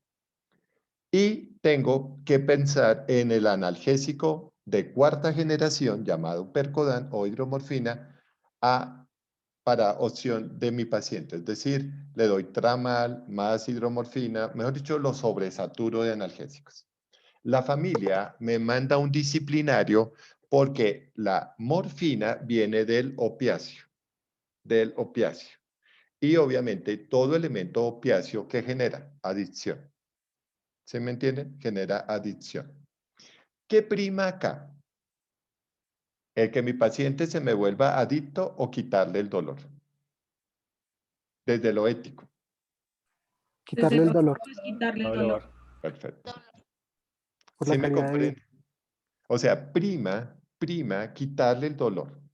Cuando veamos paciente crónico, intervención en paciente crónico, yo diré, lo que se busca con el paciente crónico es mejorarle la calidad de vida. Punto. No sé usted cómo lo va a hacer. No sé si me entiendan ese punto. O sea, usted debe mejorar la calidad de vida de su paciente. Que le tenga que hacer 10 sesiones, 5 sesiones, no sé. Pero usted tiene que mejorarle la calidad de vida a mi paciente.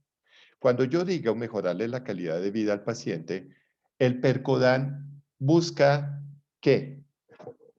Mejorar la vida del paciente porque se llama clínica del dolor, o sea, quitarle el dolor. Que le bajó a 5. Chévere. ¿Entienden? Que pasó de 10 a 5, pero tiene dolor. Pero uno tiene que explicarle a la familia porque van a encontrarse con eso. Ay, es que usted está volviendo a mi mamá adicta. Sí. La verdad sí. Tiene toda la razón. ¿Pero importa? No. No. No importa. Mucha gente me pelea por eso. Ay, es que el psicólogo no puede generar otra cosa. Y yo, sí, yo lo entiendo. Pero es que aquí prima la calidad de vida del paciente. ¿Comprende? Entonces, uno tiene que ser muy coherente con el manejo de la intervención. ¿Entendieron el elemento clínico ético? Sí, profe, una pregunta. Dime. En estos casos, yéndonos a lo legal, si el paciente se recupera, se cura, ya no es crónico, pero queda con esta adicción, ¿la familia o el paciente pueden demandar si él después ya quedó adicto? O en No. esa parte, pensándolo por el lado de la moral, que diría moralmente... Listo, perfecto. ¿Te puedo ser honesto? Me vas a disculpar lo fuerte que sea. El paciente no va a vivir para eso. Después ya, o sea, esos casos no se recuperan, son No. casos... Cuando yo vea, bueno, cuando veamos en el libro la escala de Glasgow, ustedes la saben manejar, me imagino, ustedes ya son de 7º, ustedes saben manejar la escala de Glasgow perfectamente sobre los niveles de conciencia. En la escala de Glasgow, yo lo voy a decir, tenemos un paciente en estado de coma, de difícil recuperación. Un coma profundo, si recupera, llega muy mal. No sé si me entienden. Digamos, yo tengo un estado de somnolencia. Ese estado de somnolencia, pues digamos, tiene unas condiciones, pero a medida que profundiza en el coma, y este paciente es de coma 3 o 4, el paciente no regresa. ¿Sí me entiendes, Juan? Y si regresa, las condiciones biológicas son súper, súper fuertes. Cuando yo trabajé en una unidad muy dura que se llamaba San Lucas. San Lucas era el pabellón de paciente terminal. ¿Y sabes cómo lo llamaban? El moridero. Quien fuera asignado a San Lucas era, bueno, asignado como paciente a San Lucas era paciente infectocontagioso, escarado. Te voy a mostrar un paciente, no es, o sea, no sé cómo mostrarte. Bueno, voy a traer algo de una sustancia y para que me entiendan un poco el paciente terminal crónico.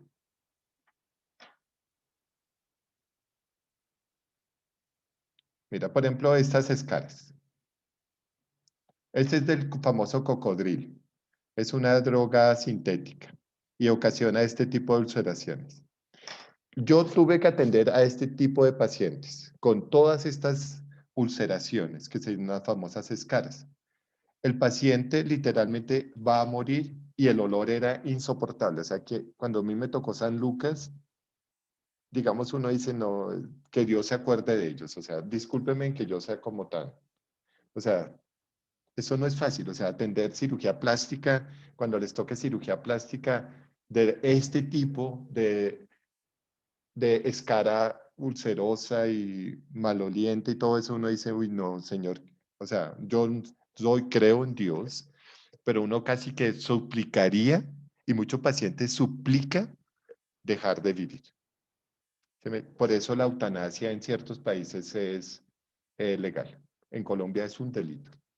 Pero, digamos, la familia, el paciente. Entonces, en este tipo de pacientes, el Percodan alivia el dolor en 3 puntos. Es decir, si tiene 10 sobre 10, lo alivia en 7. Pero, dime.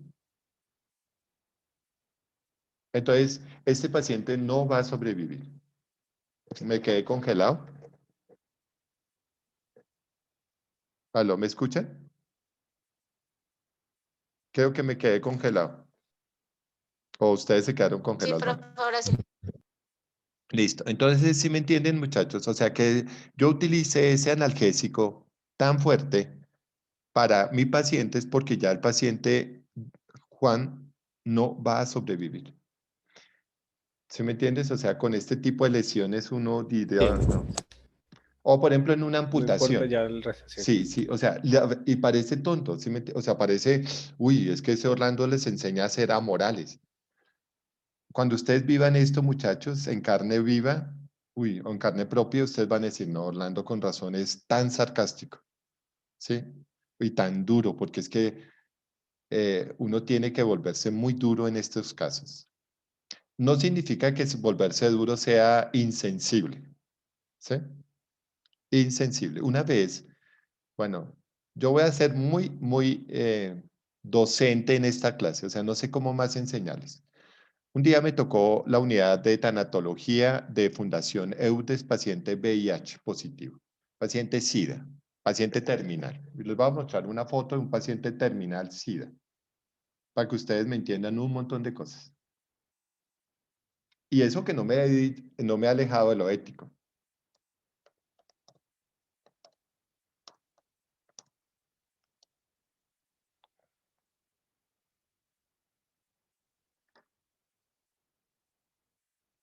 Listo. Y eso no estaba tan lejos a lo que yo atendía. ¿Sí ven este paciente?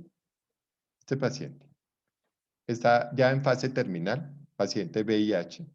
Y este paciente me dice, Orlando, ¿tú te puedes quedar conmigo y darme un abrazo? Y yo, claro. ¿Y te puedes esperar hasta que yo fallezca? Claro. Ay, que es que eso es contratransferencia, que eso...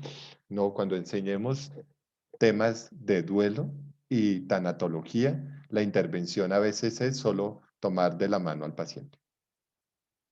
Pero para que usted lo tome de la mano debe no tener prejuicios y debe tener formación y debe tener un carácter humano.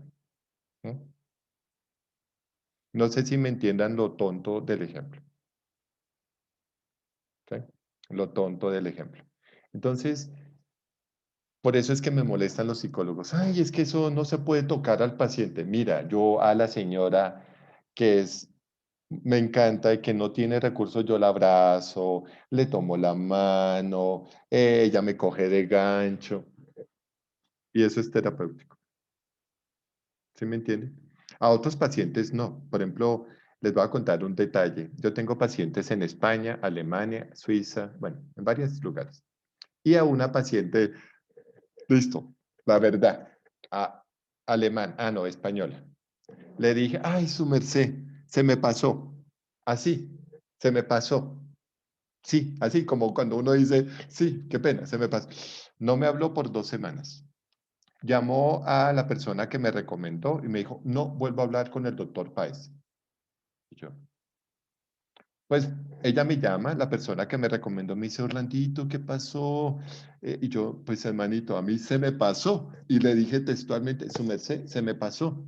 Ay, es que ellos son cuadriculados, Orlando, ellos no aceptan las transferencias, ellos no aceptan los malos encuadres. Y yo, entonces yo no la vuelvo a atender, hermano, búscale otro profesional. Me dijo, pero es que tú eres lo único que puedes ayudarle. Y yo, sí, pero es que tampoco puedo ser tan rígido y ella tan rígida.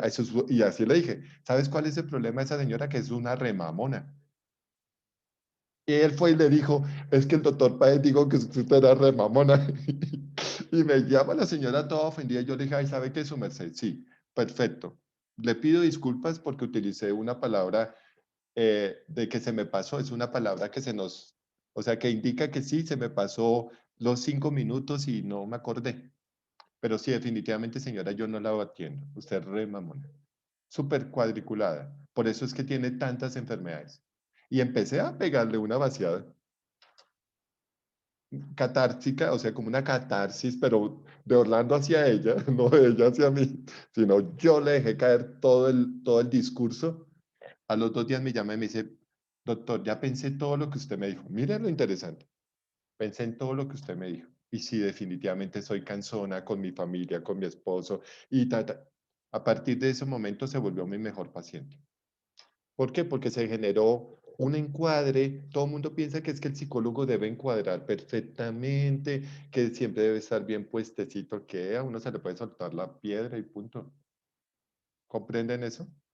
No dejando de ser ético. Dejando de ser ético. ¿Sí me entienden? Es que hay gente que yo le digo, no la quiero atender. Uy, ¿qué día me pasó? Me pasó en Valledupar, o no sé en dónde, no sé.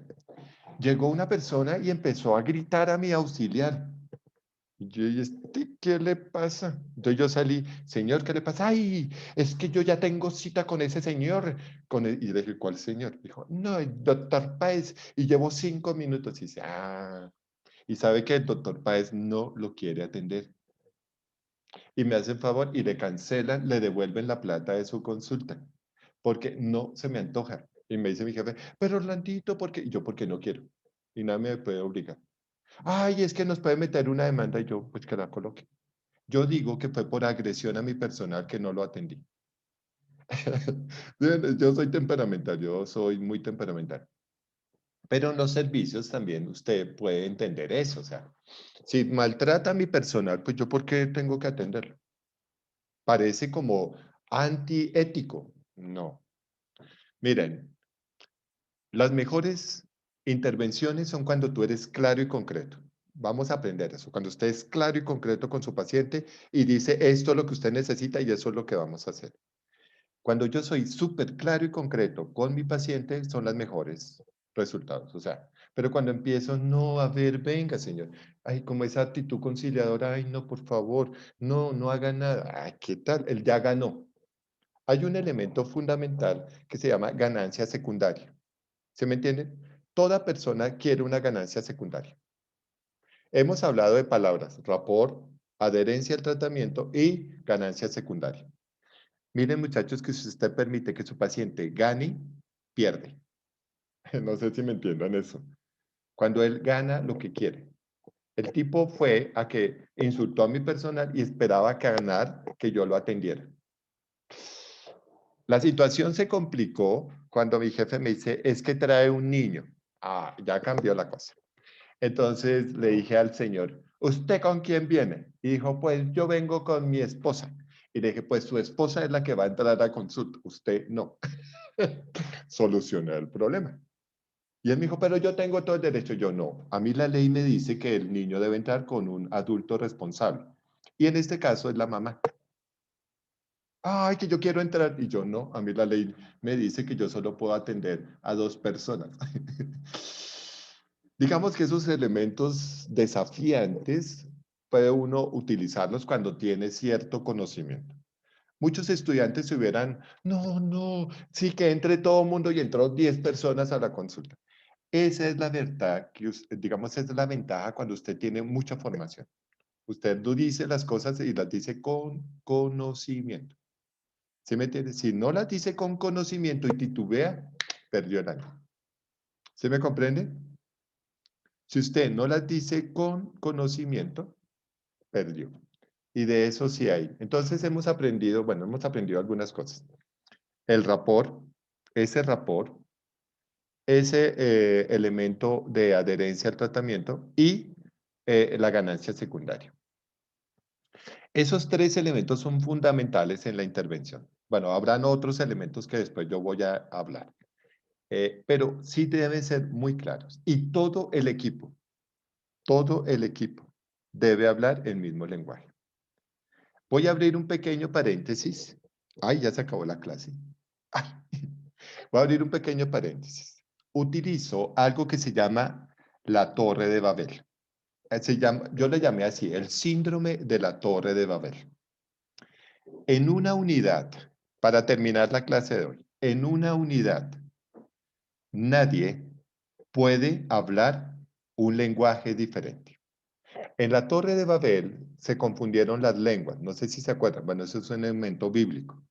En la Torre de Babel, ¿se acuerdan que Dios dice, pues para que no sigan construyendo la torre, manda las lenguas? Entonces mandan las lenguas y entonces la gente habla español, otras hablan francés, otras hablan latín. Entonces se dividen el trabajo y se separan y ya no siguen construyendo la torre. En una unidad, nadie puede hablar un lenguaje diferente. ¿Sí me entienden? En mi unidad que conocieron de Chocó, todo mundo, desde Ximena, José, el celador, todos, todo mundo, todos los papás, todo mundo habla el mismo lenguaje. Como hablan el mismo lenguaje, yo no tengo ningún problema. ¿Comprenden eso? Pero si en una unidad, una cosa habla el psiquiatra, otra habla el psicólogo, otra habla muy diferente la fono, otra habla así sucesivamente, cambian de lenguajes, esa unidad es un desastre. ¿Comprenden un poco lo que estoy diciendo? Por lo tanto, ustedes hablarán el mismo lenguaje que hablen el resto de gente. Las mismas expresiones. Por ejemplo, si está en Valledupar, dirá, es que el niño tiene mucho pechiche. ¿Y usted qué es eso de pechiche? Pues la cultura dice que pechiche significa que está muy consentido. ¿Entienden? No, que es que está aguadito. Entonces significa que tiene una atrofia muscular, tipo flacidez. Entonces estará aguadito. ¿Por qué? Porque es que yo me di cuenta que a veces cometemos muchos errores. Para terminar, quiero que entiendan el siguiente error que yo cometí, para que entiendan por qué soy muy fuerte en ese concepto. Entonces, imagínate que una vez yo estaba en la unidad aquí en Bogotá, nadie va a decir nada, nadie va a decir nada. Entonces llegó una paciente y me dice, ay doctor, es que estoy devolviendo atenciones. Y yo, bueno, señora, pues, ¿y qué le tiene? Dice, no, yo devuelvo atenciones y me siento sumamente enferma.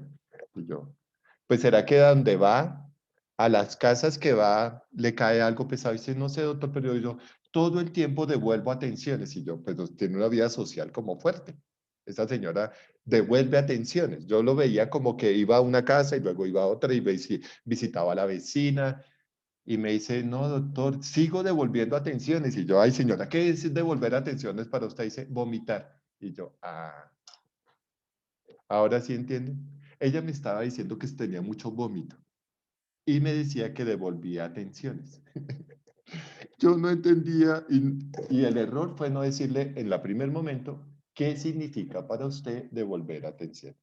Entonces, deben aprender que uno al paciente le debe, si él utiliza una frase como cuando me desarrollo, solo utiliza en ciertos lugares, cuando me desarrollo, no, pero cuando se desarrolló, ¿qué? Entonces, después de explicar eso, entonces si yo no entiendo una palabra, la debo preguntar. Como ustedes deben preguntarme si no entienden una palabra. Entonces, todos debemos hablar el mismo lenguaje. ¿Listo? ¿Preguntas hasta ahí?